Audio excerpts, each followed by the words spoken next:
હવે આગળ વાત કરીએ નર્મદાની. નર્મદામાં જે જમીન અને જંગલને લઈ અને ખેડૂતો અત્યારે પોતાની વિવિધ માગોને લઈ અને જ્યારે ધરણા આપી રહ્યા છે ત્યારે આ અંગે મહત્વના સમાચાર.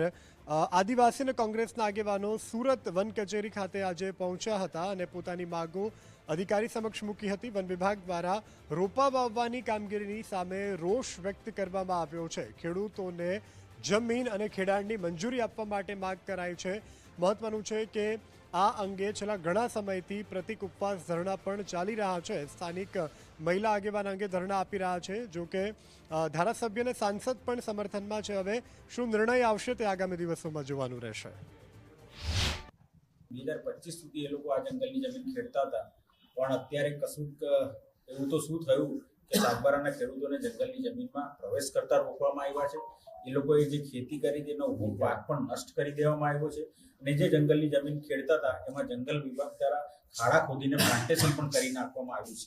ત્યારે એ જે વિવાદિત જમીન છે એમાં માત્ર સાગબારા તાલુકાના 12 ગામના ખેડૂતો નહીં, પણ ઉમરપાડા તાલુકાના પણ કેટલાક ગામોના ખેડૂતો પણ આ જમીન ખેડતા હતા. તો આજે પરિસ્થિતિનું નિર્માણ એવું થયું છે કે ઉમરપાડાના જે ખેડૂતો જંગલની જમીન ખેડે છે એને કોઈ રોકટોક કરવામાં આવતી નથી, એ લોકોનું કોઈ અટકાવવામાં આવતા નથી ને એ લોકો ખેતી કરી શકે છે, પણ માત્ર ને માત્ર સાગબારા તાલુકાના ખેડૂતોને જ રોકવામાં આવે છે. એટલે એ વહાલા દવલાની જે નીતિ છે એના વિરોધમાં અમે અહીંયા વન વિભાગને રજૂઆત કરવામાં આવ્યા હતા કે ભાઈ 2003 થી ઉમરપાડાના ખેડૂતો પણ ખેડતા હતા, 2003 થી સાગબારાના ખેડૂતો પણ ખેડતા હતા, તો માત્ર સાગબારાના ખેડૂતોને કેમ રોકવામાં આવે છે? એટલે આમાં માત્ર ભારતીય જનતા પાર્ટીની રાજકીય લડાઈનો ભોગ આ સાગબારાના ખેડૂતો બની રહ્યા હોય એવું મને લાગી રહ્યું છે.